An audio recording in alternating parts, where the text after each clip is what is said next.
بسم الله الرحمن الرحيم وصلى الله وسلم على أشرف الأنبياء والمرسلين نبينا وسيدنا محمد وعلى آله وصحبه أجمعين.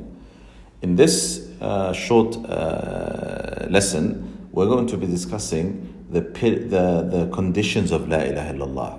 So there are some people that think that La ilaha illallah, when a person says La ilaha illallah, then that's it. That person doesn't have to do any actions. That person doesn't have to come with anything else. And that this is sufficient for a person to enter Islam and to enter Jannah. This is wrong. La ilaha illallah has conditions. If you don't come with the conditions of La ilaha illallah, then saying La ilaha illallah will be of no benefit to you. So what are the conditions of La ilaha illallah? So La ilaha illallah has conditions. La ilaha illallah has conditions. Okay?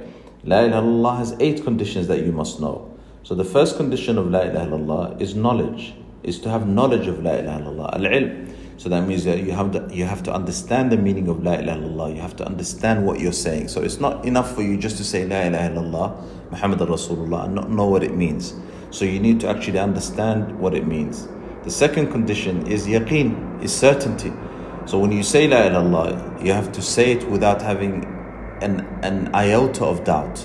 So you cannot even have 1% of doubt that what you're saying is the truth and the haqq. So you have to have certainty, okay? So you cannot have any doubts. And the third condition of La ilaha illallah, is ikhlas, purity and sincerity. So you have to say it for the sake of Allah Azza wa Jal. Okay, you have to worship Allah Azza wa Jal sincerely, abandoning all forms of shirk. Okay, so you have to say La ilaha illallah with ikhlas and with sincerity. The fourth condition of La ilaha illallah is as-sidq, by being truthful.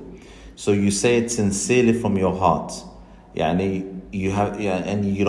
saying La ilaha illallah and you're truthful in it. You abide by all of everything that La ilaha illallah stands for.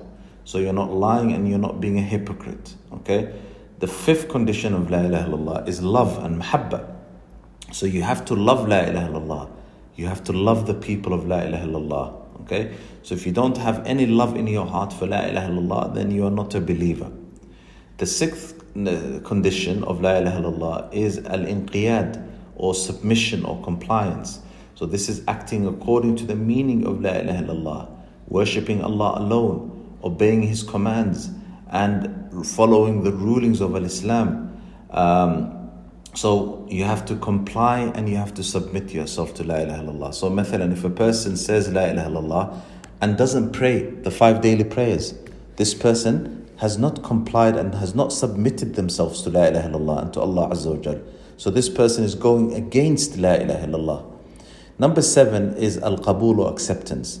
So fully accepting La ilaha illallah, accepting it in your heart, accepting it in your tongue, accepting it in your limbs.